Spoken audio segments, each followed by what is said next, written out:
Well, a child with a sudden nosebleed, that can be so scary for the child and the parents, but they're pretty common for kids. They're usually harmless too.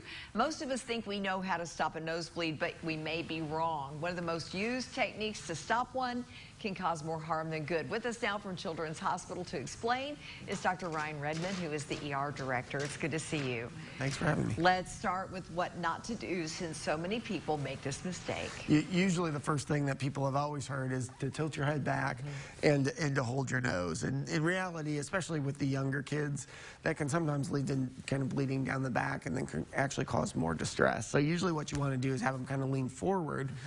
Still pinch the soft part of the nose, and the big key on that is you got to pinch that for a long time, really 10 minutes for each attempt, which is a lot longer than people think. Yes, it is a lot longer, and that's tough to do with young kids. You just have to keep at it. It is, and usually I recommend kind of actually looking at a watch or a clock, because it seems a lot longer than it is, and the temptation is to keep checking and let it go. Is it still bleeding? Let it go. Is it still bleeding? But keep it there. The key is you got to do it for 10 minutes solid and before you check. Okay, very good. Let's remember that.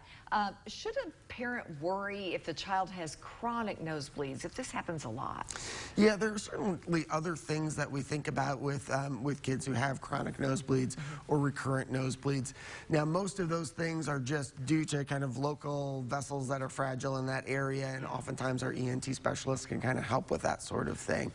If there are other symptoms associated with it, with other sites of bruising, other sites of bleeding, those are the type of things that you do want to see your doctor about. Oh, absolutely. So when do you see the ER? When do you go there? So of course, if the bleeding won't stop, and we usually recommend 2 rounds of that 10 minutes.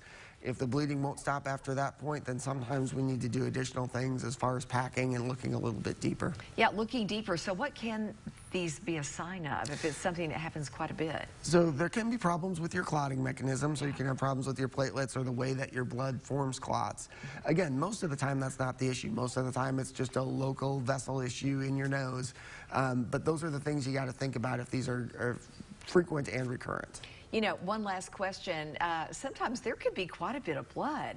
It can be scary. Is that normal for yes, a typical nosebleed? Yeah, absolutely. They can really freak everybody out, because, and especially with any kind of bleeding, you know, the amount that is on, you know, pillows or Kleenexes, or, you know, people always, physicians, parents, everybody kind of always overestimates the amount of blood that's actually there. It always looks like a lot more than it is.